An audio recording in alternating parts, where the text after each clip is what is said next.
आज हम बात करेंगे एक ऐसी टेक्नोलॉजी पे जो इस पूरी दुनिया में बहुत ही रेयर चीज है। ये जो टेक्नोलॉजी है जिसके बारे में हम सोचते हैं जैसे यूएफओज जो हैं उसके ऊपर लॉसेस ऑफ द यूनिवर्स है, यानी जो हमारे और आपके लॉसेस होते हैं। मतलब जब जहाज उड़ेगा तो उसके पीछे फ्यूल डलेगा और उसके पीछे से इंजन घूमेगा तो इसमें से थ्रस्ट निकलेगा और ये आगे चलेगा। इस टेक्नोलॉजी पे ये अप्लाई नहीं।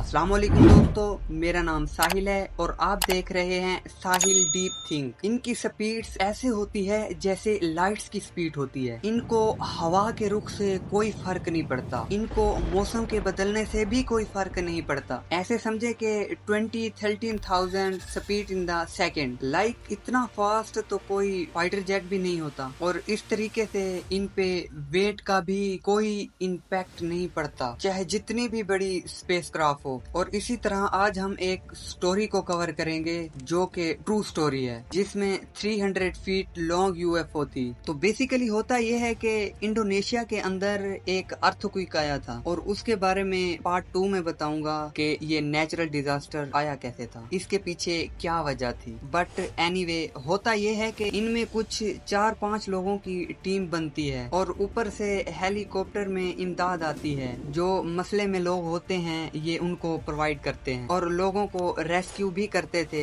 और इसीलिए इस टीम का होना जरूरी था। जब ये नेचुरल डिजास्टर हो रहा था, माइकल हेरेरा एक बंदा है जो वो भी एक ग्रुप में था। उनकी भी 5 लोगों की एक टीम थी और सम रीजन उनको वॉकी टॉकी नहीं दिए गए। उसने बोला कि हम कम्युनिकेट कैसे करेंगे, और जो उनके हायरी अफसर थे उन्होंने कहा कि वॉकी टॉकी नहीं है। मैं ये सोचता हूँ कि उनके पास किस चीज की कमी थी कि उनको वॉकी टॉकी नहीं दिए गए। और माइकल हेरेरा कहता है कि आप ऐसे समझें कि एक पहाड़ी है जिसके दोनों तरफ ढलान है, और जो ढलान अर्थक्वेक वाली साइड पे है उस तरफ हेलीकॉप्टर एड्स ड्रॉप कर रहे थे। जब ये ड्रॉपिंग हो रही थी तो माइकल हेरेरा का आइडिया था कि हम तो ग्राउंड पे खड़े हैं और ऊपर से एड्स ड्रॉप हो रही हैं और हमें उस जगह का पता होना चाहिए कि एड्स कहाँ कहाँ पे ड्रॉप हो रहे हैं। उसने कहा कि ये पहाड़ी है सामने, हम ऐसा करते हैं कि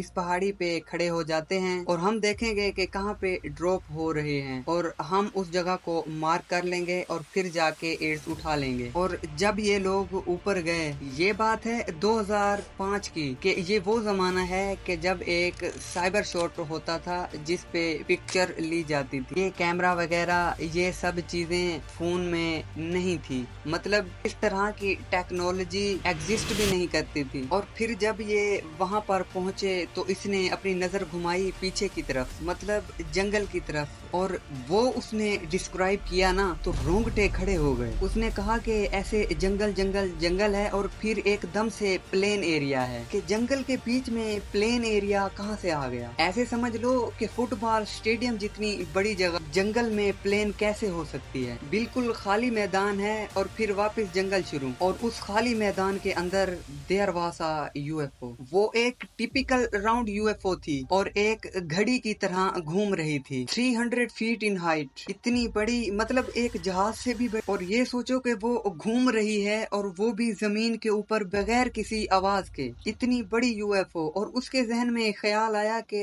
इसकी पिक्चर ली जाए, और उसने अपनी जेब से वो साइबर शॉट निकाला और पिक्चर ली, अलग अलग चीजों की पिक्चर ली, और उसने कैमरा वापस रख दिया और उसने कहा कि चलो चल के एड्स प्रोवाइड करते हैं। और फिर वो और उसके बॉयज जब पहाड़ी से नीचे की तरफ उतरने लगे, और वहीं पर कुछ ऐसे लोग आए जिनकी पूरी ड्रेस ब्लैक थी। वो फौजी वाले कपड़े थे मगर उनपे कोई सिग्मा नेम टैग नहीं था। ये कुछ प्राइवेट आर्मी लग रही थी। उनके पास फुली ऑटोमेटिक वेपन्स, और उन्होंने आके बोला कि हम तुम्हें मार देंगे, और इस तरीके से बातें शुरू कर दी। और माइकल ने बोला कि नहीं नहीं, हम कोई ऐसे नहीं हैं, आप खुद चेक कर लें। फिर उन लोगों ने कहा कि यहीं से वापस पलटो, लेकिन उससे पहले वेरीफाई करवाना जरूरी होगा कि तुम लोग कौन हो। और ये लोग सिर्फ 5 थे और वो 12-13 लोग थे। और उसके बाद ऊपर से भी वो जो लेजर होती है वो आ रही थी दरख्तों के अंदर। फिर हुआ ये कि